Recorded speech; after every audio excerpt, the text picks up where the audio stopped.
दिल्ली की हवा इन दिनों सिर्फ खराब नहीं बल्कि खतरनाक स्तर पर पहुंच चुकी है। जब एयर क्वालिटी इंडेक्स यानी AQI रोज 400 के पार जा रहा हो तब इसे सामान्य प्रदूषण नहीं बल्कि स्वास्थ्य आपातकाल यानी कि हेल्थ इमरजेंसी माना जाता है।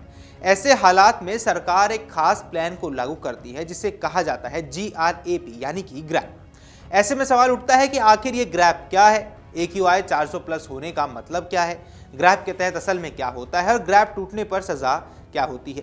इस वीडियो को आप ध्यान से देख लीजिए, यहाँ आपको आपके सारे सवालों के जवाब मिल जाएंगे। नमस्कार, आप देख रहे हैं अमर उजाला, मैं हूं आपके साथ साहिल सुयाल। तो चलिए शुरू करते हैं ये समझाने से कि आखिर ग्रैप क्या है। दरअसल ग्रैप का पूरा नाम है ग्रेडेड रिस्पॉन्स एक्शन प्लान यानी स्तर के हिसाब से जवाबी कार्रवाई योजना। आसान शब्दों में समझे तो जैसे जैसे हवा जहरीली होती जाती है वैसे वैसे सरकार अपने एक्शन भी सख्त करती जाती है। अब ये कोई एक नियम नहीं है बल्कि नियमों का एक पूरा पैकेज है जो दिल्ली और पूरे NCR में लागू होता है। ग्रैप को लागू और मॉनिटर करने की जिम्मेदारी होती है CAQM यानी कि commissioner for air quality management की। ऐसे में अब सवाल उठता है कि AQI 400 प्लस होने का मतलब क्या है। दरअसल AQI को अलग अलग कैटेगरी में बांटा गया है। जब AQI 201 से 300 के बीच होता है तो उसे खराब कहा जाता है।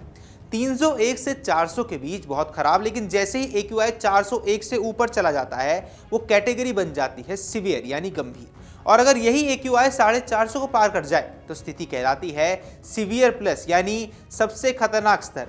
दिल्ली में जब AQI 400 के आसपास या उससे ऊपर बना रहता है तब आमतौर पर ग्रैप का स्टेज 3 लागू किया जाता है। अगर हालात और बिगड़ जाते हैं या अगले कुछ दिनों का अनुमान भी बहुत खराब रहता है तो स्टेज 4 यानी सबसे सख्त स्टेज को भी एक्टिव कर दिया जाता है। तो ऐसे में आइए अब समझते हैं कि ग्रैप के तहत असल में क्या कुछ होता है। सबसे पहला सबसे बड़ा असर पड़ता है निर्माण कार्यों पर। ऊंची इमारतों का निर्माण, सड़क की खुदाई, मेट्रो या बड़े प्रोजेक्ट, इन सब पर या तो रोक लग जाती है या बेहद सख्त शर्तों के साथ ये काम की अनुमति मिलती है। वजह साफ है, कंस्ट्रक्शन से उठने वाली धूल दिल्ली के प्रदूषण को कई गुना बढ़ा देती है। नियम तोड़ने पर साइट सील की जा सकती है, भारी जुर्माना भी लगाया जा सकता है। ग्रैप का यहाँ पर दूसरा बड़ा फोकस होता है वाहनों पर नियंत्रण। जब AQI 400 के पार पहुंच जाए तब सड़कों पर गाड़ियों की संख्या कम करना सरकार की प्राथमिकता बन जाता है। खासतौर पर डीजल वाहनों, पुराने वाहनों और ट्रकों पर सख्ती को बढ़ा दिया जाता है। कई बार बाहरी ट्रकों की एंट्री पर भी रोक लग जाती है, सिवाय जरूरी सामान लाने वाले ट्रकों के। इसके अलावा PUC नहीं तो ईंधन नहीं जैसे नियम भी लागू किए जा सकते हैं, जैसा कि अब हमें दिल्ली NCR में देखने को भी मिल रहा है। यानी अगर आपकी गाड़ी का प्रदूषण प्रमाण पत्र सही नहीं है या आपके पास प्रदूषण प्रमाण पत्र नहीं है तो पेट्रोल पंप आपको ईंधन देने से साफ मना कर सकता है। इसके साथ ही डीजल जनरेटर सेट्स पर भी सख्त प्रतिबंध लगा दिया जाता है। दिल्ली में पहले से ही डीजल जनरेटर्स बड़े प्रदूषण स्रोत माने जाते रहे हैं।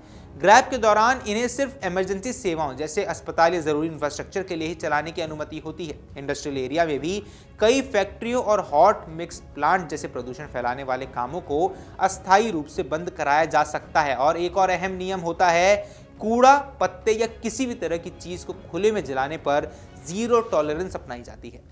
अब ग्रैप के दौरान अगर कोई व्यक्ति या संस्था खुले में कचरा जलाते हुए पकड़ा जाता है तो उस पर सीधा जुर्माना, FIR या कानूनी कार्रवाई भी हो सकती है। दिल्ली में सर्दियों के समय स्मॉग एक बड़ी वजह है और यही ओपन बर्निंग भी होती है। आइए ऐसे में अब बात करते हैं उस सवाल की जो हर आदमी पूछता है, ग्रैप टूटने पर सजा क्या होती है। अब यहाँ सजा दो स्तर पर होती है। पहला, तुरंत मौके पर कार्रवाई जैसे ट्रैफिक पुलिस द्वारा चालान, निर्माण साइट्स बंद कर देना, मशीनों का सीज होना या जुर्माना लग जाना। कई मामलों में ग्रैप स्टेज 4 के दौरान नियम तोड़ने पर हजारों से लेकर 20,000 रुपए तक का फाइन भी लगाया गया है। अब दूसरा और ज्यादा गंभीर स्तर है जो कि है कानूनी सजा। CAQM एक्ट 2021 के तहत अगर कोई व्यक्ति, कंपनी या संस्था जानबूझकर आयोग के आदेशों का उल्लंघन करती है तो उस पर 5 साल तक की जेल, 1 करोड़ तक का जुर्माना या ये दोनों हो सकते हैं। यानी ग्रैप कोई सलाह नहीं बल्कि कानूनी आदेश होता है। अब यहाँ समझना यह भी जरूरी हो जाता है कि AQI 400 इतना ज्यादा खतरनाक क्यों माना जाता है।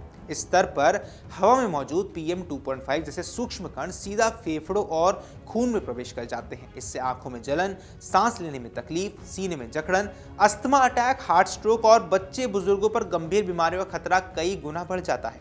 डॉक्टर साफ कहते हैं AQI 400 प्लस में बिना जरूरत के बाहर निकलना सिगरेट पीना जितना नुकसानदेह हो सकता है। अंत में सबसे जरूरी बात यही है कि ग्रैप का मकसद क्या है। दरअसल ग्रैप का उद्देश्य ये नहीं है कि एक दिन में दिल्ली की हवा को ही साफ कर दिया जाए, और ये शायद उतना पॉसिबल भी नहीं है, मगर इसका असल मकसद होता है हालात को और ज़्यादा बिगड़ने से रोकना, प्रदूषण के सबसे बड़े स्रोतों पर तुरंत ब्रेक लगाना और लोगों की जान को जोखिम से बचाना, जब तक मौसम, हवा की दिशा या बारिश जैसी प्राकृतिक राहतें ना मिल जाए। दिल्ली में जब भी AQI 400 को पार करता है तो ये सिर्फ एक आंकड़ा नहीं होता, बल्कि ये एक चेतावनी भी होती है, और उस चेतावनी का नाम होता है ग्रैब, जो कि दिल्ली NCR में लागू कर दिया जाता है। और अब भी दिल्ली NCR में ग्रैब स्टेज 4 को लागू कर दिया गया है। तो ऐसे में आपको क्या लगता है, जो कुछ सख्तियां दिल्ली सरकार द्वारा बनाई जा रही हैं, क्या उसके साथ आप सहमत हैं? आपकी जो कुछ भी राय है हमें कमेंट बॉक्स में जरूर बताएं। फिलहाल के लिए इस वीडियो में इतना ही। नमस्कार। अगर आप ये वीडियो YouTube पर देख रहे हैं तो हमारे चैनल को सब्सक्राइब कर बेल आइकन दबाएं, और Facebook पर देख रहे हैं तो हमारे पेज को लाइक करें।